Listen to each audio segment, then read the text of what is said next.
Vamos falar agora de pecuária de corte. Vou conversar com o titular da Atenagro, Maurício Nogueira, que participa ao vivo conosco. Maurício, um prazer tê-lo por aqui nesta segunda-feira.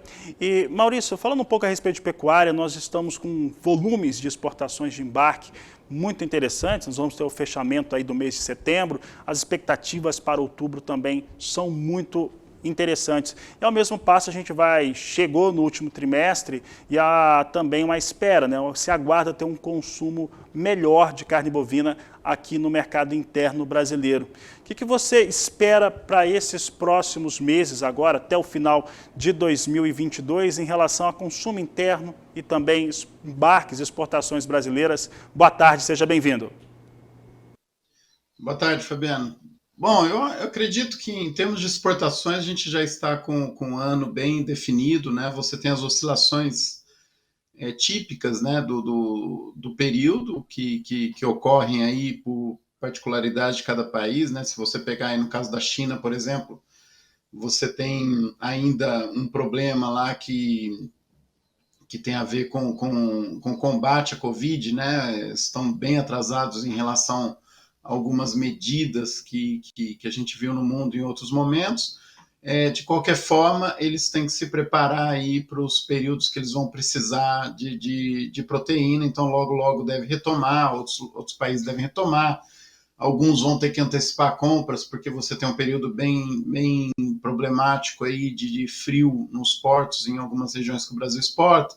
Então, eu acredito que o ano vai confirmar o resultado que nós estamos acumulados aí, Fabiano. Eu não gosto de trabalhar ainda com as preliminares, porque a gente gosta de fechar todas as NCMs, né, depois que o CSEX divulga, né? Então, aí no balanço do ano, nós estamos embarcando 16% mais carne do que o mesmo período do ano passado, e acredito que feche por aí.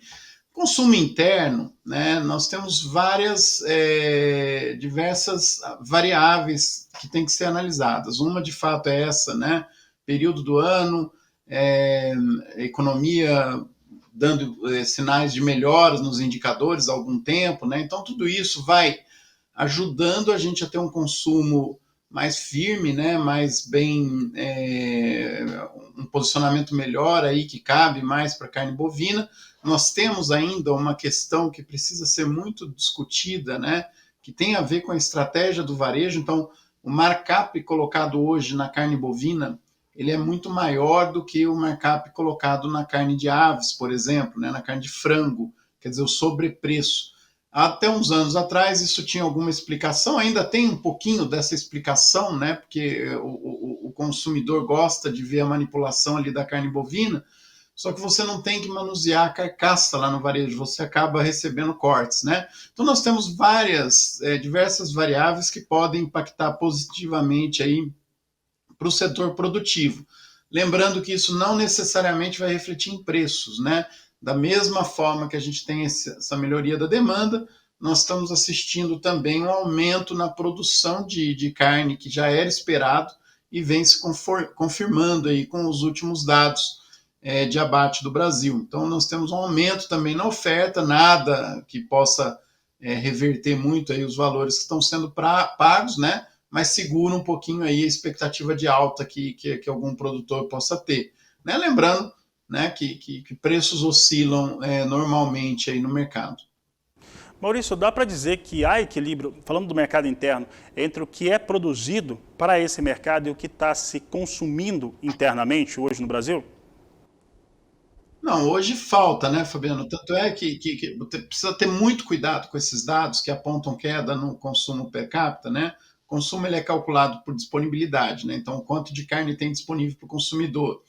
E aí, diversas análises, né, colocam a queda, que houve mesmo, né? Nós temos algumas análises erradas, que estão pegando dados passados do consumo total, né? Quando pega todo o abate formal e informal e comparando com o abate atual do formal. Precisa ter cuidado para não chegar em números analisados de forma equivocada, né? Mas existe mesmo uma queda. Essa queda, ela não aconteceu necessariamente pelo consumidor não querer consumir carne ou trocar, contrário do que muita gente está falando. Fosse assim, Fabiano, os preços estariam muito mais baixos, né? Então, essa queda no consumo, que é calculado por disponibilidade, ela ocorre porque nós não estamos ofertando a quantidade de carne suficiente que o consumidor interno mais o mercado de exportações demanda.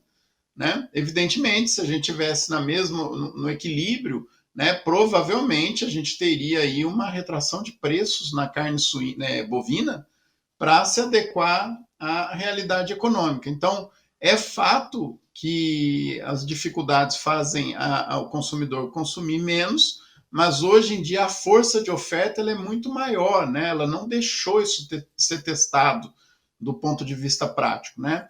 Então, respondendo sua pergunta, né? Eu dei uma enrolada aqui, mas nós não estamos produzindo o suficiente para a demanda interna e externa.